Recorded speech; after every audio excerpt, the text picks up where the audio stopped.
Covid corona महामारी हो या कोई अन्य महामारी, दूसरों की तुलना में युवा नागरिकों या बच्चों के लिए ज्यादा मुश्किलदायक क्यों होता है, इसके प्रभाव का असली कारण अब लगभग सामने आ रहा है। सिर्फ ये महामारी की बात नहीं है, अगर शिक्षा की बात करें तो परेशानी जो होती है, मुश्किल जो बच्चों में होती है कोई चीज को अडॉप्ट करने में, पढ़ने में, सीखने में, इसका आंकड़ा को समझने के लिए आप इस रिपोर्ट को, आज की इस वीडियो को देखिए।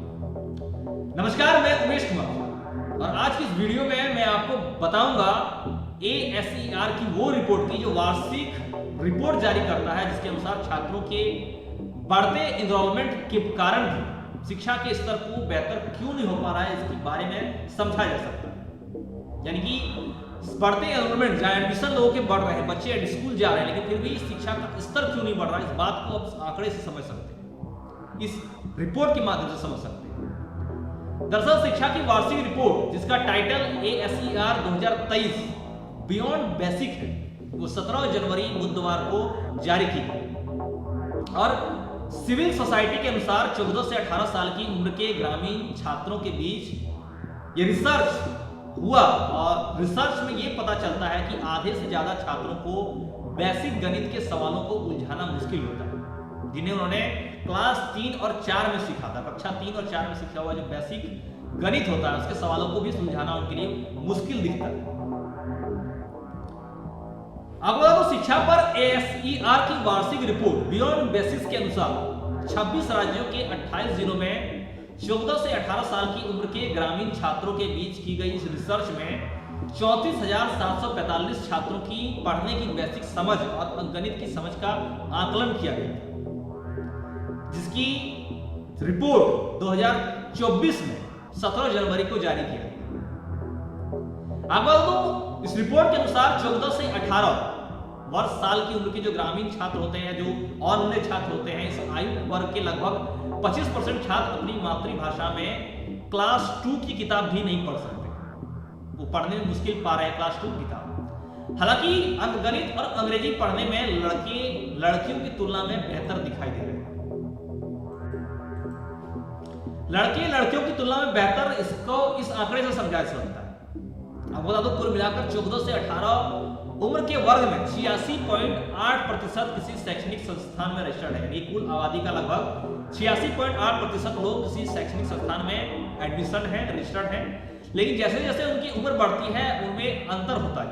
ये भी एक आंकड़ा है, जैसे 14 से 18 के साल में किसी भी स्कूल में बच्चों की संख्या ज्यादा होती है, जैसे जैसे उसकी उम्र बढ़ती है वो परसेंटेज घटते जाता है। आंकड़े के अनुसार 14 साल के बच्चों में 3.9% स्कूल में नहीं है और 18 के लिए यह आंकड़ा बढ़कर 32.6% होता है। जहाँ 14 साल के बच्चे 3.9% स्कूल में नहीं जाते हैं, 18 के होते होते वो 32.6% होते जाता है। और इसके अलावा कक्षा 11 उसके उच्चतर के लिए, यानी कि हायर क्लास के लिए अधिकतर छात्र ह्यूमैनिटीज का विकल्प चुनते हैं, ह्यूमैनिटीज आर्ट्स का विकल्प चुनते हैं। जबकि साइंस स्ट्रीम की बात करें, विज्ञान स्ट्रीम की बात करें, तो लड़के 36.3% और लड़कियां 28.1%, यानी लड़कों की तुलना में लड़कियां के विज्ञान स्ट्रीम में रजिस्ट्रेशन होने की उम्मीद कम दिखती है। आपको बता दूं, इसके अलावा सिर्फ 5.6% ने व्यावसायिक प्रशिक्षण या अन्य जुड़े हुए कोर्स का विकल्प चुना जाता है और 5.6% लोग ही अन्य कोई प्रोफेशनल ट्रेनिंग कोर्स या कोई अन्य स्ट्रीम को चुनते हैं। आपको बता दूं, देश भर में प्राइवेट ट्यूशन चुनने वाले बच्चों का प्रतिशत 2018 में 25% से बढ़कर 2022 में 30% हो गया। जो आंकड़ा 2018 में 25% था वो अब 30% हो गया है।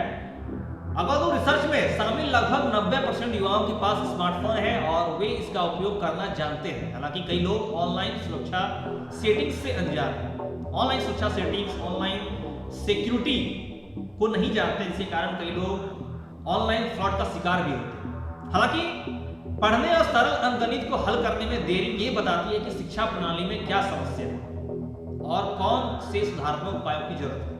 कोई पढ़ने में देरी हो रही है, 2 क्लास 3 क्लास का बच्चा पढ़ नहीं पा रहा है, 4 और 5 क्लास में सीखा हुआ बच्चा अगर मैथ सॉल्व नहीं कर पा रहा है, तो ये साफ दर्शाता है कि शिक्षा के स्तर में कमी है, समस्या है, जिसे रिमीडियल सुधारात्मक उपचार की जरूरत है। राष्ट्रीय शिक्षा नीति 2020 कहती है कि सबसे बड़ी प्राथमिकता 2025 तक प्राथमिक विद्यालय में सार्वभौमिक मूलभूत साक्षरता और संख्यात्मक हासिल करना है। रिपोर्ट में कहा गया है कि सभी बच्चों में निपुण भारत मिशन के तहत मूलभूत सुरक्षा, साक्षरता और डेटा में बढ़ा योगदान दिया है, लेकिन आंकड़े बताते हैं कि भारत जैसे विविध और बड़े देश में अभी भी कुछ करना बाकी है।